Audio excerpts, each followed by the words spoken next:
Lanjutkan, saat ini kita akan belajar yaitu tentang ventricular arrhythmias. Ya, jadi dari arti katanya, aritmia yang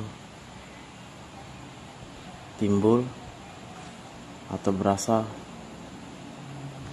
dari ventricle atau di bawah AV node. Nah, kita lihat yang pertama ya, apa saja yang bisa muncul dari ventricle. Yang pertama kita sebut dia PVC atau premature ventricular contractions. Jadi seperti yang sebelumnya juga, premature artinya muncul sebelum waktunya. Dan apa yang kita bisa lihat adalah ciri-cirinya QRS kompleks ini akan melebar ya, karena durasi penjalaran impuls pada ventricle itu mengalami peningkatan.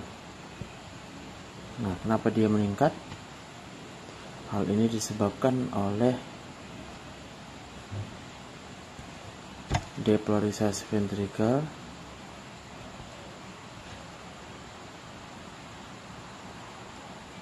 tidak melewati atau melalui jalur konduksi yang normal ya. Jadi kita harus tahu apa itu jalur konduksi normal, yaitu melalui bundle of His, bundle branch, dan juga melalui serat Purkinje ya. Tapi dalam keadaan PVC maka jalurnya menjadi tidak normal. Karena jalurnya tidak normal maka dia menjadi lambat ya. Penjalaran depolarisasi berlangsung lebih lambat ya. Lambat. Nah, yang perlu diingat adalah kita harus melihat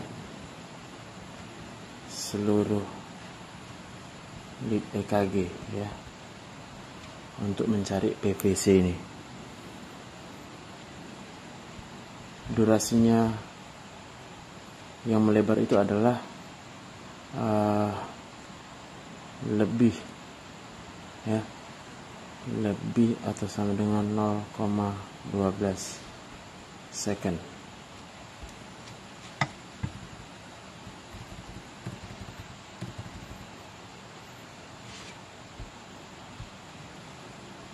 Gelombang P yang retrograde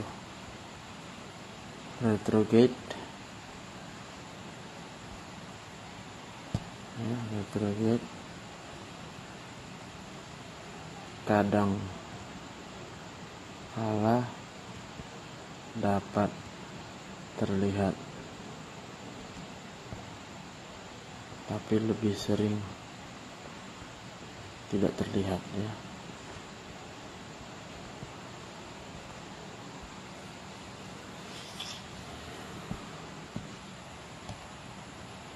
PVC dapat timbul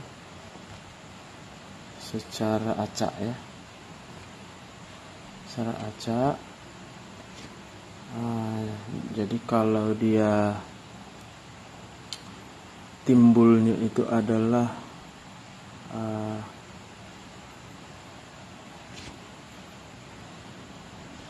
timbul setelah satu siklus yang normal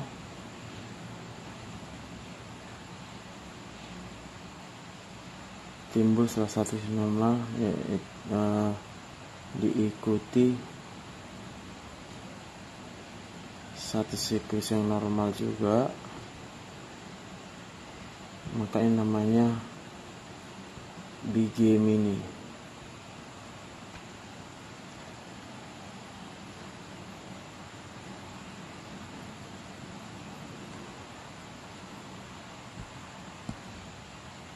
Dan bila timbul setelah 2 siklus yang normal yang diikuti, kita sebut dia trigemini ya. Ini sama trigemini.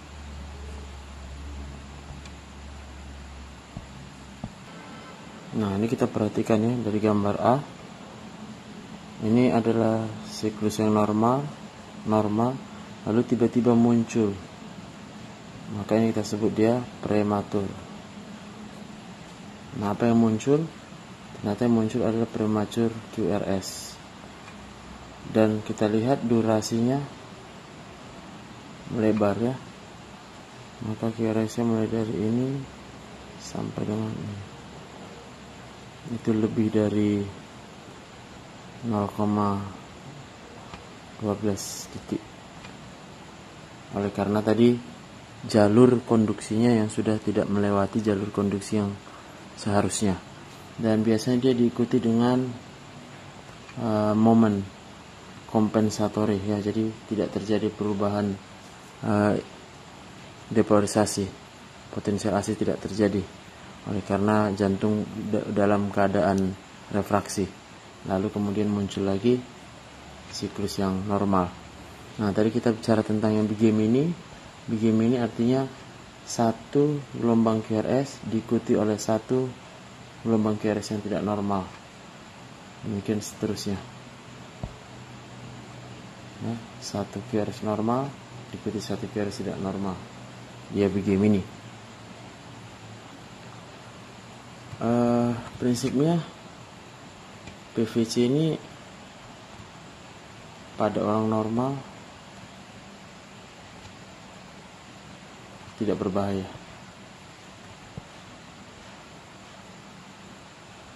tapi dia akan berbahaya pada orang-orang yang mengalami infark miokard ya.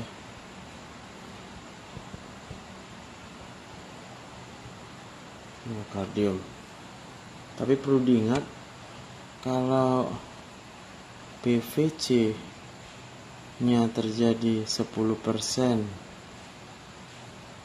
dari seluruh denyut jantung, maka ini akan menyebabkan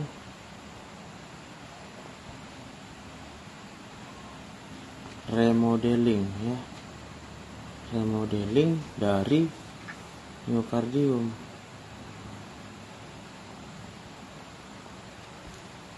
Sehingga akan terjadi kardio atau dilated kardiomyopati. Jadi terjadi perubahan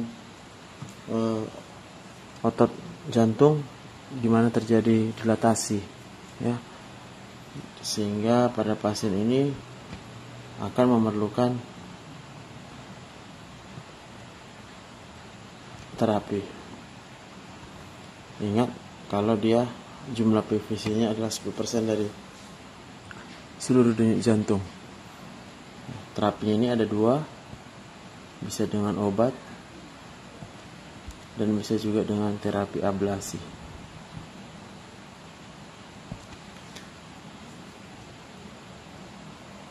Dan ada beberapa kondisi PVC meningkatkan risiko terjadinya ritme ventricle yang mematikan ya.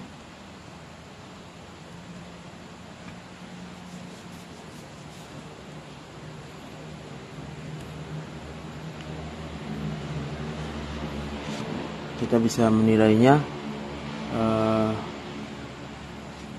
yang mematikan itu adalah contohnya itu adalah ventricular tachycardia ya, ventricular fibrillation, dan bahkan itu bisa menyebabkan kematian ya. Jadi kapan kita mengetahui ada risiko yang tinggi, yaitu bila kita temui PVC-nya sering. Kemudian PVC timbul berurutan,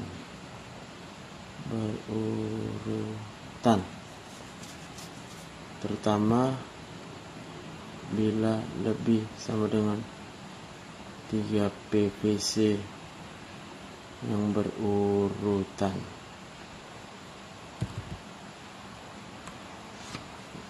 Atau PVC dengan gelombang yang multiform atau berbeda bentuk ya. Artinya kenapa dia bisa berbeda bentuk? Karena sumber aritmia berbeda lokasi pada ventricle. Nah, maka bentuknya pasti akan berbeda ya. Atau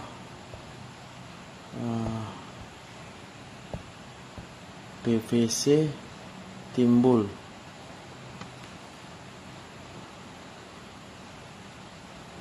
tepat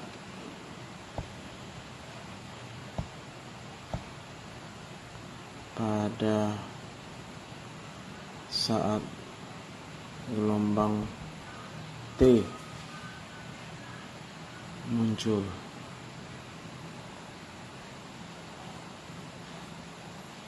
Maka atau disebut dia R on T. R on T fenomenon ya,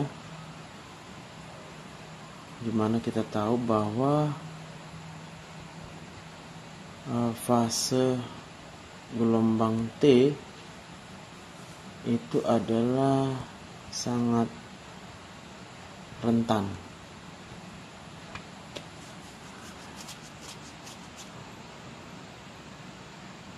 Momennya adalah sangat rentan. Jadi kalau muncul PVC pada saat gelombang T, ini bisa memicu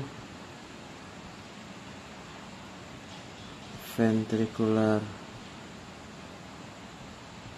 tachycardia.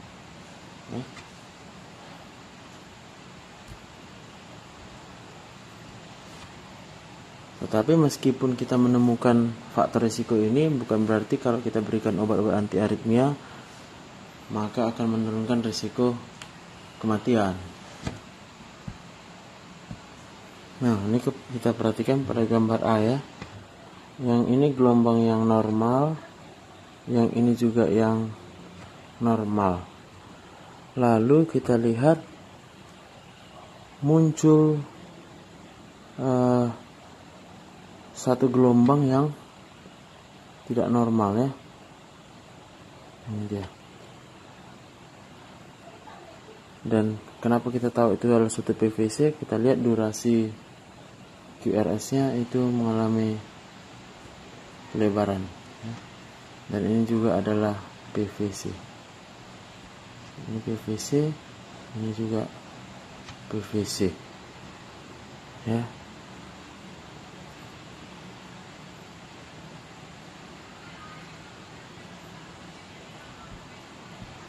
Nah, kalau kita lihat ini adalah munculnya satu gelombang QRS ya, yang belum pada waktunya. Tapi karena kita lihat dia sempit, kemudian gelombang P juga tidak tampak ya. Kayaknya ini adalah suatu junctional ya, junctional yang dia adalah prematur. Nah, gitu. Nah, ini juga adalah PVC tentunya ya. Nah, untuk yang gambar B kita lihat ini adalah dimulai pada waktu T, dan karena dia dimulai pada waktu T, tadi dikatakan dia berisiko untuk menjadi suatu ventricular tachycardia. Jadi ini adalah QRS yang melebar dengan kecepatan yang lebih dari 100 kali per menit, maka kita sebut dia ventricular tachycardia, yang disebabkan oleh timbulnya PVC pada saat gelombang P berlangsung. Nah, kita teruskan. Yang berikutnya kita sebut dia ventricular tachycardia. Kapan kita sebut dia ventricular tachycardia? Kalau terbentuk atau terjadi lebih sama dengan 3 PVC secara berurutan dengan rate-nya itu bisa antara 120 sampai 200 kali per menit, dan dia juga bersifat irregular ya, jadi tidak teratur. Itu beda dengan nanti dengan AVNRT ya.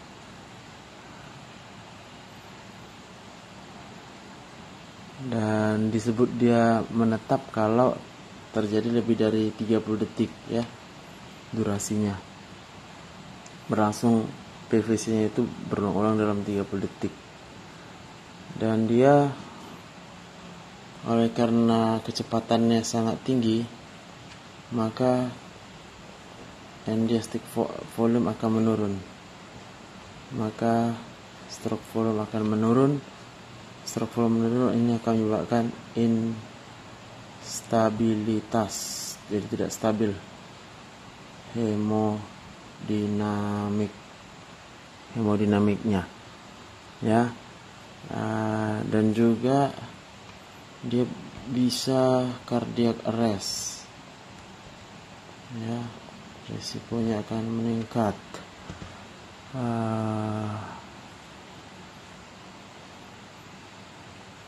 Dan ini memerlukan pengobatan segera, immediate treatment is needed ya, untuk mencegah kematian.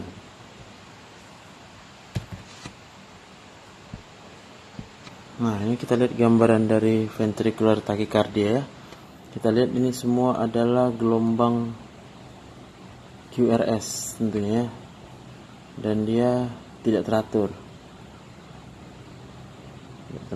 dengan durasi yang melebar ya. Jadi dari sini sampai sini.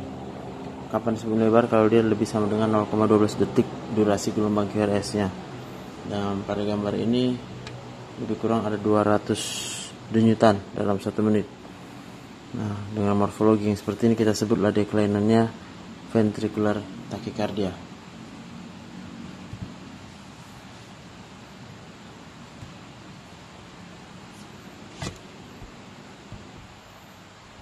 Jadi ini dapat terjadi karena mekanismenya adanya ectopic foci ya. Jadi fokus ektopik pada ventricle, di mana terjadi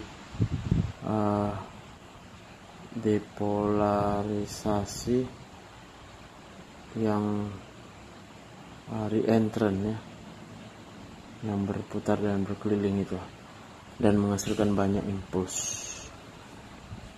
Ini risiko tinggi kematian ya, jadi sangat berbahaya. Yang berikutnya kita melihat ventricular fibrillation ya. Jadi ini merupakan suatu kejadian yang lebih berbahaya lagi ya, paling sering kita lihat pada jantung yang akan mengalami kematian, dan ini sering juga menyebabkan kematian tiba-tiba ya. Pada ventricular fibrillasi ini ya, jantung ventrikel itu hanya mengalami gemetar ya, tidak menghasilkan kontraksi yang memompa darah.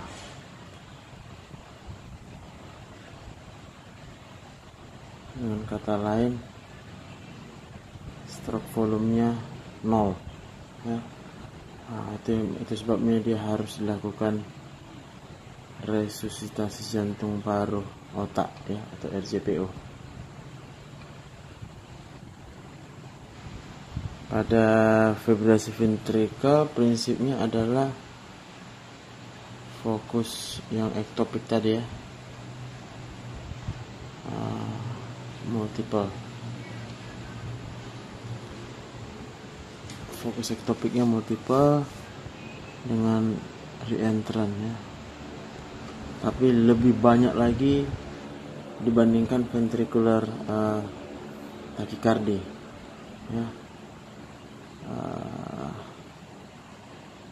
Ini mungkin hanya beberapa, 2 maksimal, kita katakanlah dia maksimal 2 titik, sedangkan pada ventricle fibrillasi itu bisa lebih dari 2 titik ya.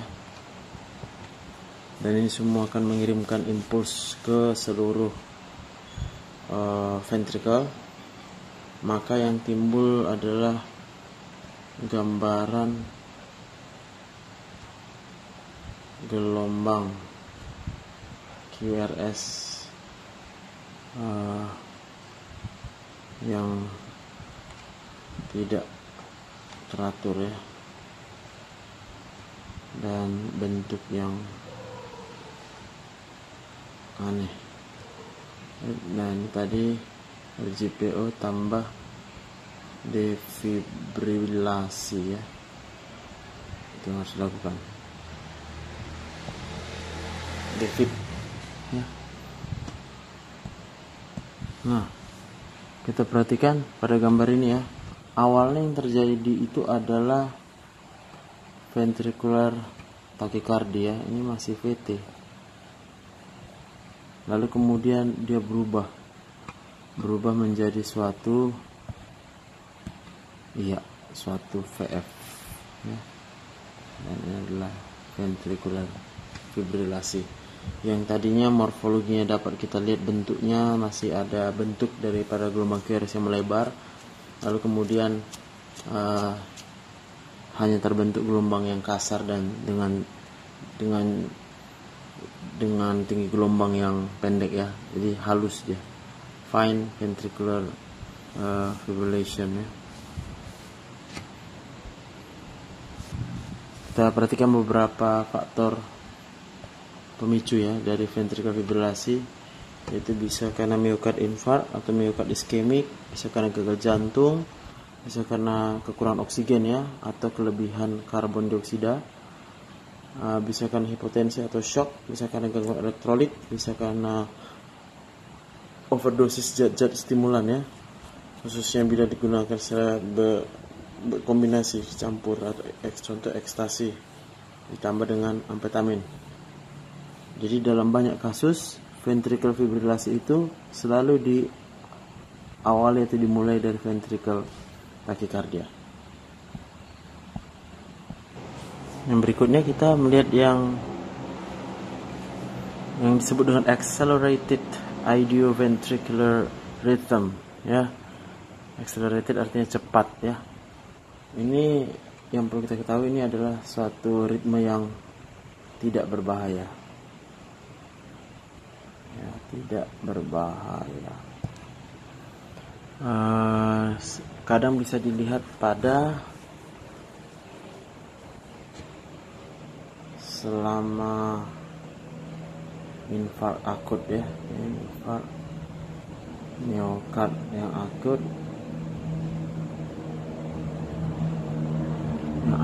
atau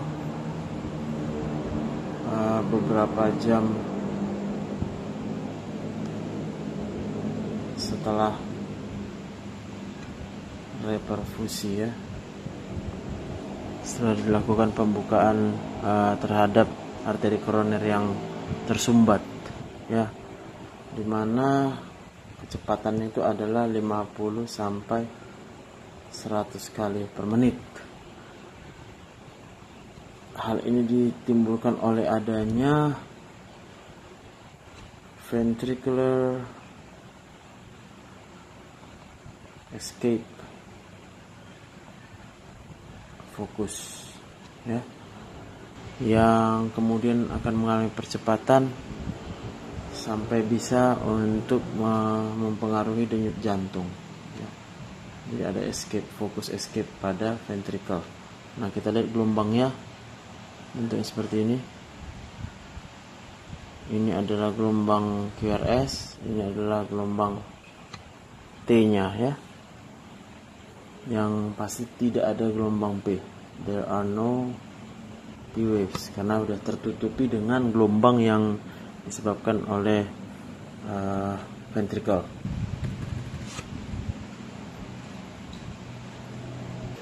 Lalu yang terakhir dari ventricle arrhythmia, kita sebut dia torsade de Pointes. Ya, apa yang bisa kita lihat yaitu kompleks QRS-nya itu terlihat spin around the baseline, ya, mengalami perubahan aksis dan juga amplitudo, ya. Ya, jadi kita lihat ini amplitudo yang berubah, ya, dan berulang. Ini bagian amplitudo yang pendek, ini bagian amplitudo yang besar, baru kemudian amplitudo juga yang besar, ya, lalu diikuti dengan amplitudo yang kecil. Jadi seperti berulang-berulang dia, ya.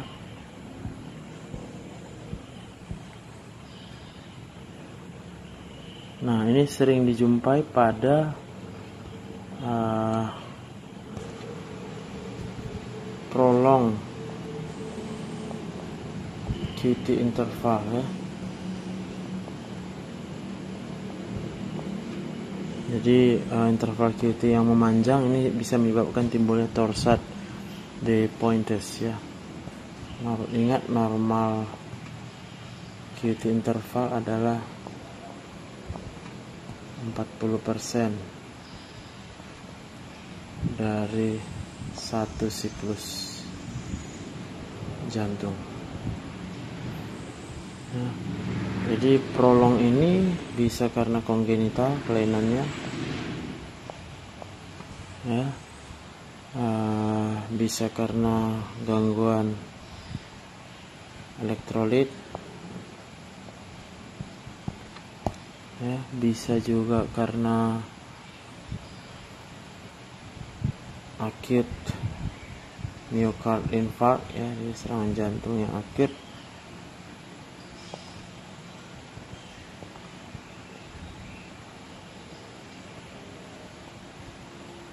Ya, dan juga beberapa obat-obat, ya, itu bisa mempengaruhi QT interval.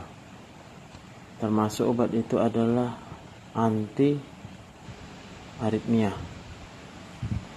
Jadi anti aritmia kan kerjanya menghambat, ya, beberapa channel pada sel otot jantung. Akibat dia menghambat, maka akan terjadi penghambatan atau perlambatan pada seluruh siklus jantung, termasuk siklus QT-nya. Itu yang dia menyebabkan risiko tinggi dapat menyebabkan aritmia atau penggunaan antidepresan ya, antidepresi trisiklik namanya ya. Beberapa anti jamur ya. Kemudian juga obat yang sekarang ya lagi dipergunakan untuk COVID-19, yaitu hidroksikloroquine ya. Ini bisa menyebabkan pemanjangan QT, jadi dia berisiko tinggi terhadap terjadi aritmia ya. Atau juga obat anti kejang, phenothiazines ya, golongan phenothiazines. Atau beberapa antibiotik bisa juga ya, antibiotik contohnya golongan eritromisin,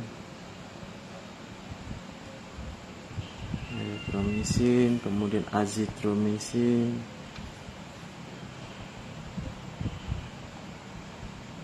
kemudian juga quinolone ya. Nama contoh obatnya adalah ciprofloxacin ya. Jadi pemanjangan pada QT itu biasanya adalah hasil dari pemanjangan repolarisasi ventricle. Maka gelombang T-nya akan mengalami pemanjangan ya, kita lihat ya. Jadi QT interval yang memanjang, maka ini sebenarnya adalah kondisi di mana repolarisasi ventrikelnya juga akan meningkat atau memanjang, sehingga bila PVC atau tadi kita katakan premature ventricular contraction itu terjadi pada waktu repolarisasi ventricle ya, itu dapat, yang memanjang tadi itu dapat memicu torsade de Pointes. Oke.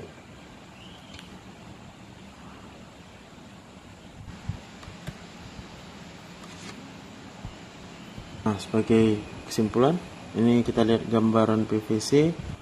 Ini adalah gambaran ventricular tachycardia, artinya morfologi gelombang P masih kelihatan. Ventricular fibrilasi sudah tidak tampak lagi bentuk gelombang QRS. Ini yang accelerated idioventricular, dan ini adalah torsade de Pointes. Dan yang harus diingat, ada beberapa warning bila kita menemukan PVC yang berbahaya, bila PVC-nya sering, PVC yang berurutan, PVC dengan bentuk yang beragam, fenomena gelombang R timbul pada saat timing dari gelombang T, dan segala bentuk PVC yang terjadi selama terjadinya infark miokard akut. Nah, itu yang akan berbahaya. Nah, demikian kuliah tentang aritmia ya. Bapak berharap kita bisa benar-benar mengerti dasar-dasarnya ini, nanti mungkin akan bisa dikembangkan lebih baik lagi dengan membaca buku-buku. Terima kasih untuk perhatiannya. Nah, mungkin sebagai tambahan yang terakhir ya, kita harus juga mengetahui adanya suatu fenomena aberransi atau fenomena yang menyimpang atau anomali ya. Yang kita tahu bahwa kalau kita menemukan suatu kompleks QRS yang melebar, maka kita akan menyatakan kelainannya berasal dari ventricle, bukan dari atrium. Tetapi ada satu kondisi di mana bila terbentuk satu fokus pada atrium, lalu kemudian fokus tersebut akan melepaskan impuls, dan impuls itu melewati cabang dari bundle of his yang sebelah kanan dan itu mengalami blokade, maka ketika dia mengalami blokade, impuls yang di sebelah kiri itu akan berjalan terus, lalu kemudian akan memberikan impuls ke arah kanan. Jadi akan ada terbentuk perjalanan depolarisasi yang menyusul. Jadi setelah terjadi depolarisasi pada ventrikel kiri, lalu kemudian akan dilanjutkan depolarisasi ke arah ventrikel kanan, karena yang depolarisasi seharusnya pada bundle of his yang sebelah kanan itu right bundle branch-nya itu mengalami blokade. Maka kita akan menemukan gambaran seperti ini. Ini QRS melebar. Nah, dari mana kita tahu bahwa ini bukan suatu kelainan pada ventrikel? Lihat, dia didahului oleh adanya gelombang P. Ini gelombang P ya. Nah, kalau ada gelombang P, berarti ada satu gelombang P yang mengalami mekanisme aberransi, dan itu menyebabkan timbulnya QRX yang melebar, tetapi bukan karena kelainan pada ventrikelnya. Ya, demikian sebagai tambahan bagi kita ya. Selamat belajar dan Tuhan Yesus memberkati kita.